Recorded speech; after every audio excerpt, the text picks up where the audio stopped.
STF chief Satish बालन साहब हमारे साथ जुड़ चुके हैं। स्वागत है सर खबरें अभी तक पर आपका। नासिर कुरैशी बात कर रहा हूं।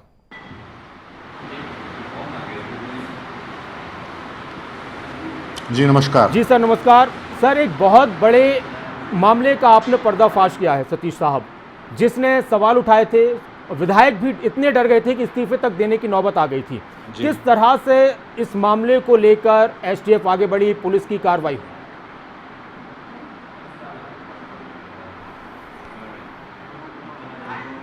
शुरू में ही पिछले महीने में जब 25 और 28 के बीच में जब ये धमकियाँ मिली है, तभी सरकार ने इसको बहुत सीरियसली लेके इन केसेस को एसटीएफ में ट्रांसफ़र कर दिया था डीजीपी ने उनके आदेशों से।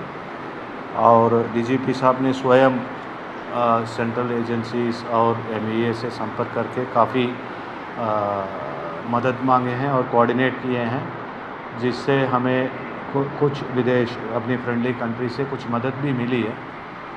लेकिन उनके फुटप्रिंट्स हिंदुस्तान में क्या फुटप्रिंट्स है इस क्राइम का, इसका कुछ पता नहीं चल रहा था।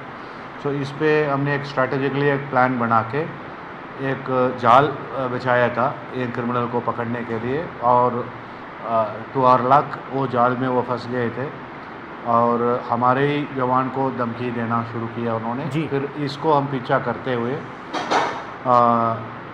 2 लड़कों को हमने मुंबई में गिरफ्तार किया और वो उस पर महाराष्ट्र पुलिस ने बड़ी मदद करी है, सेंट्रल एजेंसीज ने भी बहुत मदद करी है। वो 2 लड़के, एक दुलेश आलम है और एक बद्रे आलम है, दोनों बिहार के हैं जी। और इनके पूछताछ से फिर 4 लड़के और आइडेंटिफाई हुए हैं जो मुजफ्फरपुर और बेतिया के। और तुरंत हमारी टीम वहीं आसपास एक मौजूद थी, उनको भेजा गया था वहाँ पे। बिहार पुलिस ने बड़ी मदद करी है वहाँ पे इन 4 लड़कों को राउंड अप करने में। और वो लड़के ऐसे हैं कि एक अमित यादव है, एक सादिक अनवर है, एक सनोज कुमार है जी।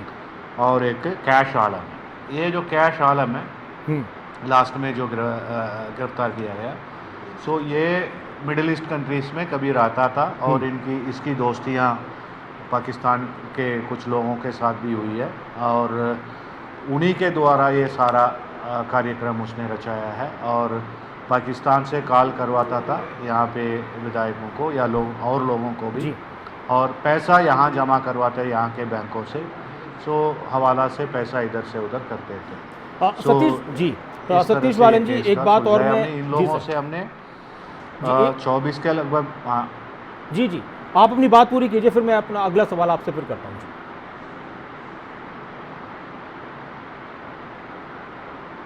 इनसे 24 mobiles, 57 SIM cards, 73 ATM cards, 24 passbooks सब इनसे बरामद की गई है। और इन सबको एनालाइज करेंगे, इससे एसोसिएटेड जो भी मेंबर्स है उनके सूचना हम बिहार पुलिस के दोगे, जिसमें जिनको हमारे केसेस में वांटेड है उनको हम गिरफ्तार भी करेंगे।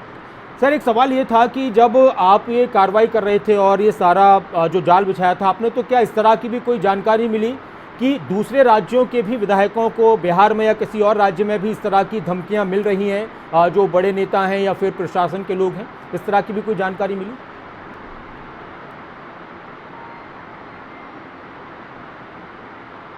जी मिली है। पंजाब में 2-3 MLAs को धमकी मिली है इस तरह से, इन्हीं ग्रुप से, इन्हीं लोगों से।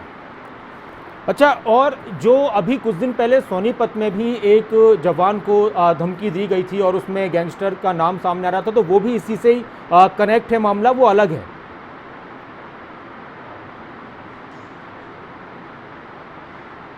यही है जी। जी जी, एक सवाल सर ये था कि जो भी लोग आपने गिरफ्तार किए, अभी इस मामले को जो आपकी तरफ से प्रेस कॉन्फ्रेंस में भी कहा गया कि ये कोई गैंगस्टर वगैरह या किसी टेरर ग्रुप से ऐसे संबंधित नहीं है, ये लोग ठगी करने वाले हैं, तो क्या जो मोबाइल के ज़रिए जो ठगी हो रही है आम दिनों में, इन दिनों में आजकल, उसी तरह के कामों में भी इन्वॉल्व हैं यही लोग?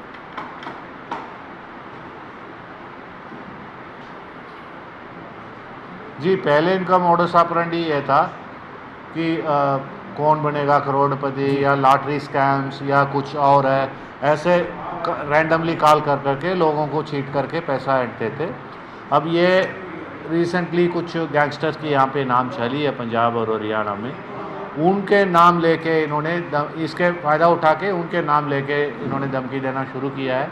हमें शुरू में ही पता तो चल गया कि उन गैंगस्टरों के कोई हाथ नहीं है इन धमकी कॉल्स में और कोई टेरर मॉड्यूल भी नहीं है। ये टोटली एक इंटरनेशनली ऑर्गेनाइज्ड एक फ्रॉडस्टर्स का के क्राइम्स है।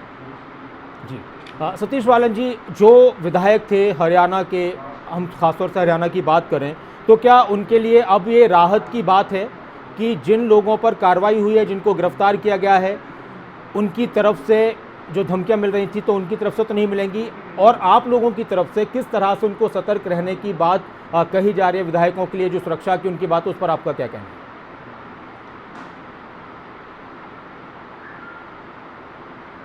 ये एक्चुअली फर्स्ट ऑफ ऑल ये एक मॉड्यूल हमने गिरफ्तार किया है। आप देखेंगे तो पता चला कि कम से कम 100 अकाउंट हमारे सामने आई है। मतलब 75 तो ATM कार्ड आ गए, 24-25 पासबुक आ गए। तो इसका मतलब 100 लोग तो कम से कम इस क्राइम सिंडिकेट के साथ एसोसिएटेड है।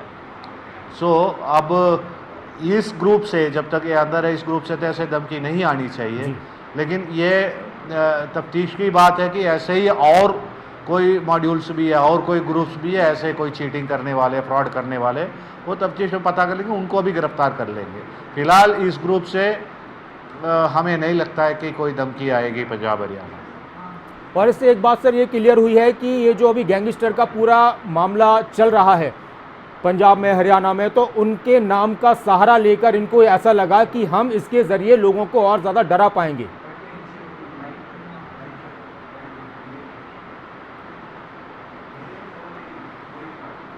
Yes, certainly. अच्छा, अभी इसमें आपकी जो कार्रवाई है वो अभी चली रही है या इस मामले को आपने यहीं पर ही अब क्लोज कर दिया है?